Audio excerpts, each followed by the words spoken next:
అమ్మకు అక్షరానికి వందనం. సమాజంలో ఏ శుభకార్యం తలపెట్టినా తల్లిని స్మరించుకుని ప్రారంభించడం మన సమాజంలో, మన సంస్కృతిలో భాగం. బిడ్డ భవిష్యత్తుకు తొలి పునాది వేసే గురువు తల్లే.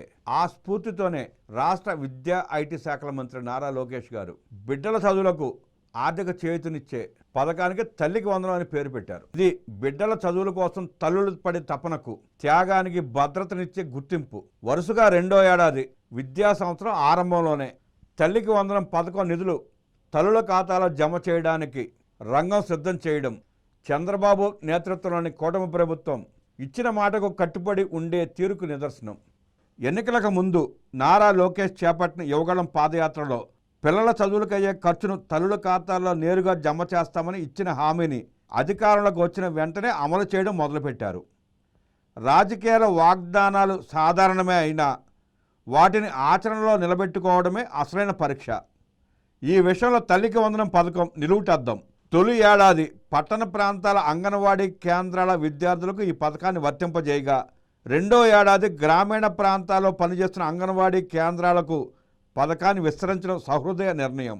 రాష్ట్ర వ్యాప్తంగా 17,000 మందికి పైగా అంగన్వాడీ కార్యకర్తల పిల్లల చదువులకు కూడా పథకం కింద ఆర్థిక సాయం అందనుంది. అంగన్వాడీలు, శానిటేషన్ వర్కర్లుగా పనిచేస్తున్న వారి పిల్లలను సైతం అర్హుల జాబితాలో చేర్చడం ద్వారా సమాజంలో అట్టడుగు వర్గాల పిల్లలకు విద్యా భరోసా కల్పించినట్టయింది. పథకం విస్తరణ ఒక కోణమైతే సమాజ నిర్మాణం దిశగా ప్రభుత్వం వేస్తున్న అడుగు మరో కోణం.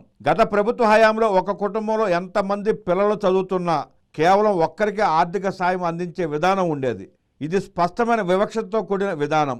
ఒక ఇంట్లో 2-3 పిల్లలు చదువుతున్నా ఒక్కరికే లబ్ధి కలగడం వల్ల మిగతా పిల్లల చదువుల భారం తల్లిదండ్రులపైనే పడేది. ఈ అసమానతను గుర్తించిన కూటమి ప్రభుత్వం చదువుకునే ప్రతి బిడ్డకు పథకం వర్తించేలా నిర్ణయం తీసుకుంది. ఇది సామాజిక న్యాయం దిశగా వేసిన కీలక అడుగు. ఇప్పటి వరకు అమలు జరిగిన గణాంకాలు చూస్తే ఈ పథకం తీసుకొచ్చిన మార్పు సుస్పష్టం.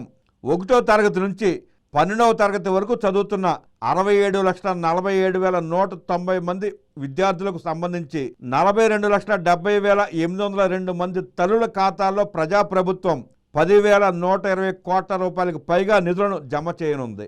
ఒక్కో విద్యార్థికి ఏటా 15,000 రూపాయల చొప్పున ఆర్థిక సాయం అందిస్తుండగా, అందులో 13,000 రూపాయలు నేరుగా తల్లుల బ్యాంక్ ఖాతాలో జమ చేస్తుండగా, మిగిలిన 2,000 రూపాయలు పాఠశాల నిర్వహణకు వినియోగిస్తున్నారు.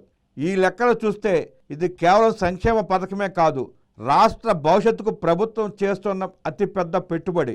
విద్యా సంవత్సరం ఆరంభంలోనే నిధులు విడుదల చేయడం ద్వారా తల్లిదండ్రులపై పుస్తకాలు, యూనిఫాములు, ఇతర విద్యా అవసరాల భారం తగ్గించే ప్రయత్నం చేస్తోంది ప్రజాప్రభుత్వం. ఇప్పటికే పాఠశాలలు, కళాశాలల్లో చదువుతున్న విద్యార్థుల తల్లుల బ్యాంక్ ఖాతాలను ప్రభుత్వం ముందుగానే వెరిఫై చేసింది. అర్హులైన లబ్ధిదారుల జాబితాను 22న స్వర్ణ గ్రామ వార్డు కార్యాలయాలు ప్రకటించి అదే రోజు నుంచి 24 వరకు ఖాతాల్లో నగదు జమ అయ్యేలా నిర్మాణాత్మక ఏర్పాటు చేసింది.